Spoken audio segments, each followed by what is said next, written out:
Vamos lá, vamos ver como ficou o nosso exercício? Então, nesse caso aqui da letra A, a gente pode verificar que essa é uma relação em A, porque todos os primeiros elementos dos pares ordenados vêm de A e os segundos também vêm de A, tá vendo? Então, eu sei que aqui eu não estou envolvendo nenhum elemento de B. Olha lá, o primeiro elemento, todos os primeiros elementos são elementos de A, todos os segundos elementos são elementos de B.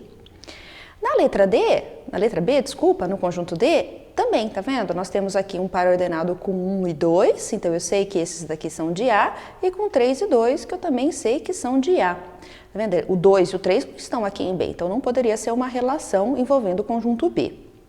Na letra C, ela é uma relação de A para B, porque os primeiros elementos são 1 e 4, ó, que pertencem ao conjunto A, não poderia ser do conjunto B, porque o 1 não pertence a B.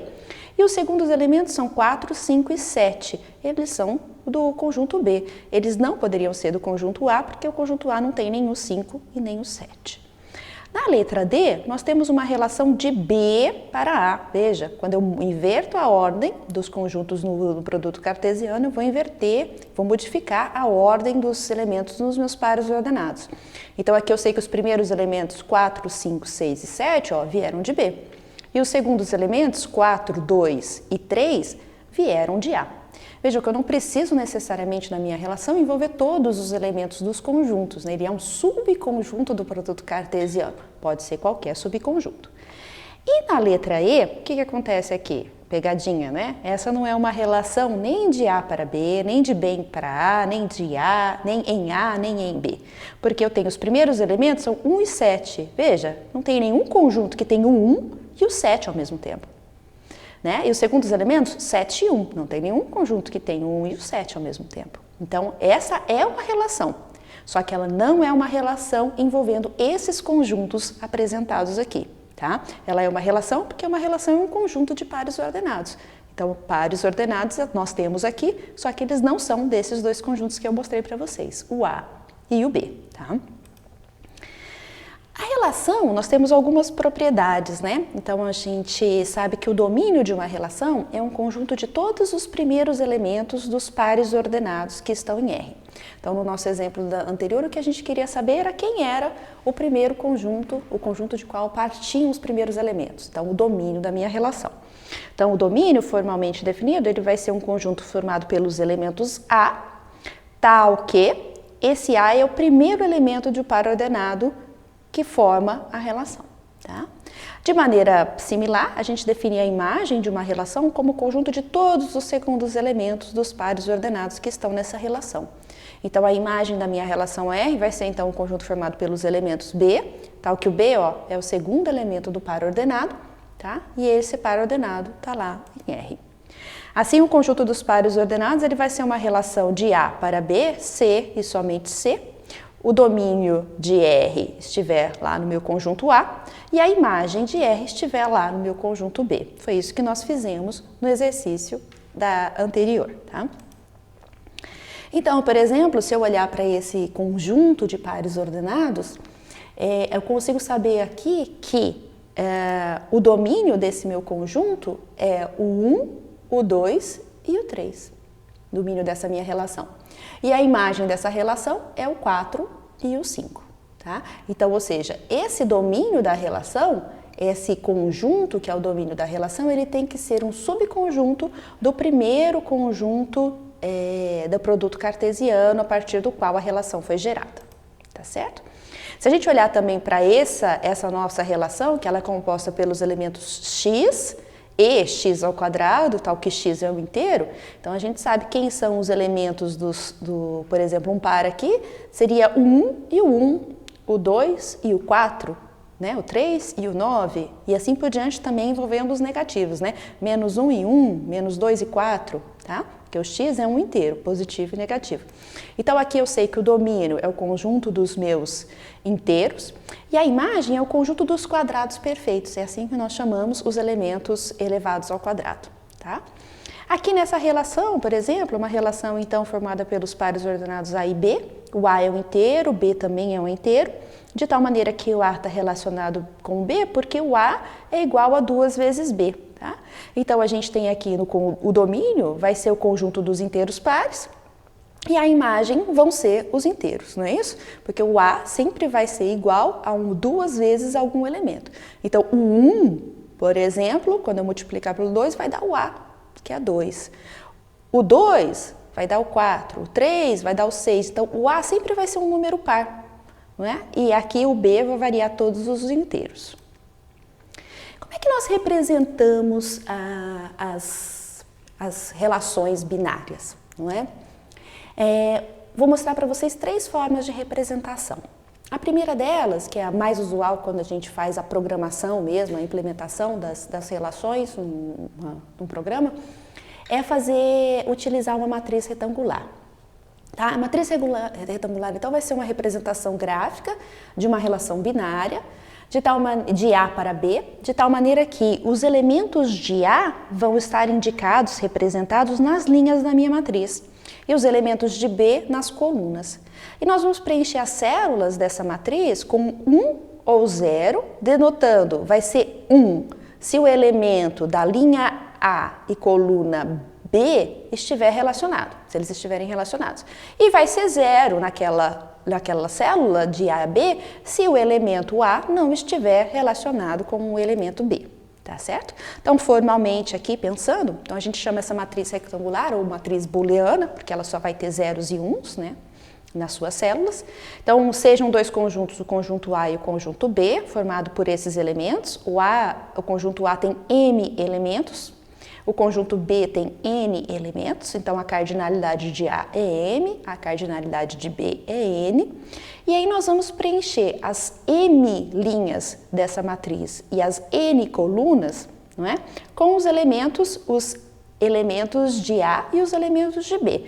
E as suas células, uma célula IJ, por exemplo, ela vai receber 1 se o elemento dessa linha I, que é o elemento de A, nessa linha I, e o elemento de B, nessa coluna J, se eles estiverem relacionados. Se não, ela vai receber 0, se eles não estiverem relacionados. Vamos ver um exemplo? Então, olha lá, dados esses meus 2 conjuntos, o conjunto A e o conjunto B, o conjunto A é composto por 3 elementos, 1, 2 e 3, então eu coloquei os elementos do conjunto A nas linhas. Os elementos do conjunto B nas colunas, que são x, y e z. Esta ordem é importante porque o par ordenado tem ordem, a matriz retangular ela é lida da esquerda para a direita, de cima para baixo, né? Então aqui nós vamos ver, ó, o elemento 1 está relacionado com o elemento x por meio dessa relação? Se nós olharmos aqui nos pares ordenados que compõem a relação, a resposta é não. Então essa célula da matriz a gente vai preencher com 0. O elemento 1 está relacionado com o elemento y? Sim, ele está relacionado. O par ordenado faz parte dessa relação. Então, a gente vai preencher com 1. O elemento 1 está relacionado com o elemento z? Sim, então é 1. O elemento 2 está relacionado com alguém? Olhem bem, não existe nenhum par ordenado com o primeiro elemento do par sendo 2. Então, essa linha toda vai ser de zeros, porque o 2 não está relacionado com ninguém do conjunto B, por meio dessa relação R que nós estamos representando. E no caso do 3, a gente sabe que o 3 está relacionado com o Y, então vai ser a única célula da minha tabela que vai ter um 1 aqui.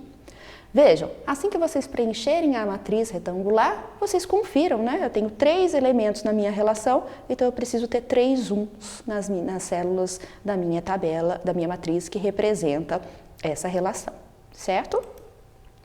Outra maneira de representar uma relação, graficamente, é por meio de um diagrama de setas. Tá?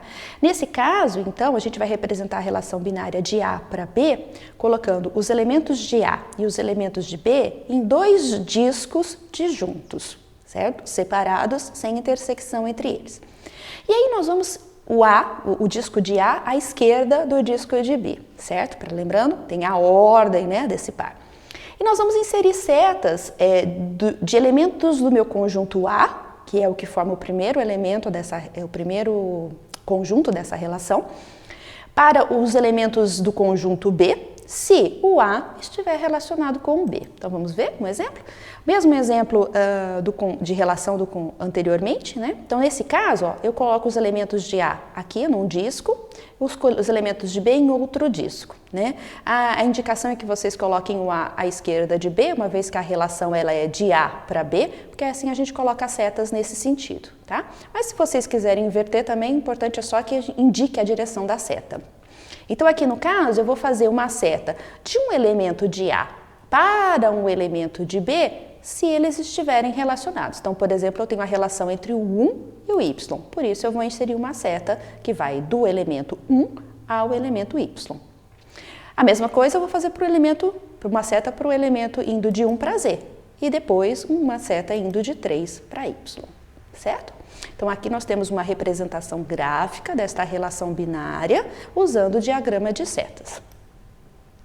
E o último tipo de representação gráfica que nós utilizamos, e nesse caso aqui apenas para autorrelações, ou seja, relações envolvendo apenas um conjunto, a gente faz uma representação gráfica de uma autorrelação usando um grafo orientado. Nesse caso, os elementos do conjunto A, a gente só tem um conjunto, porque é uma autorrelação, eles vão ser representados como vértices ou nós desse grafo.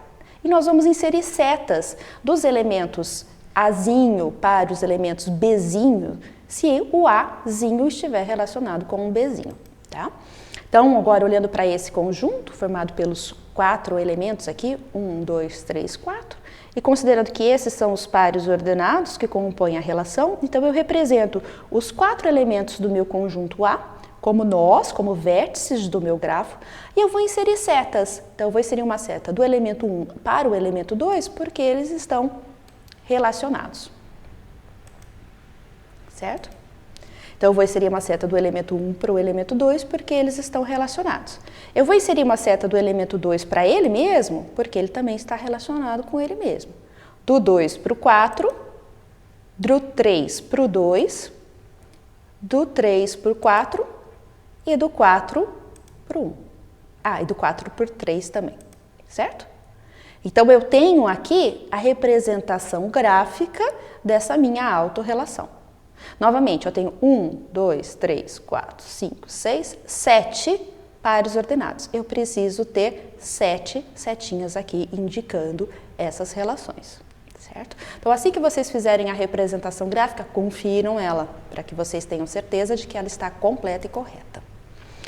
Vamos ver se vocês entenderam, então, essa parte de representação gráfica das relações. Então, para cada uma das relações representadas graficamente aí abaixo, eu quero que vocês listem os pares ordenados correspondentes, né? Então, anteriormente nós fizemos o contrário, né? A partir dos pares ordenados, nós representamos graficamente. Agora eu apresento para vocês 3 representações gráficas e eu quero que vocês listem para mim quais são os pares ordenados que elas representam.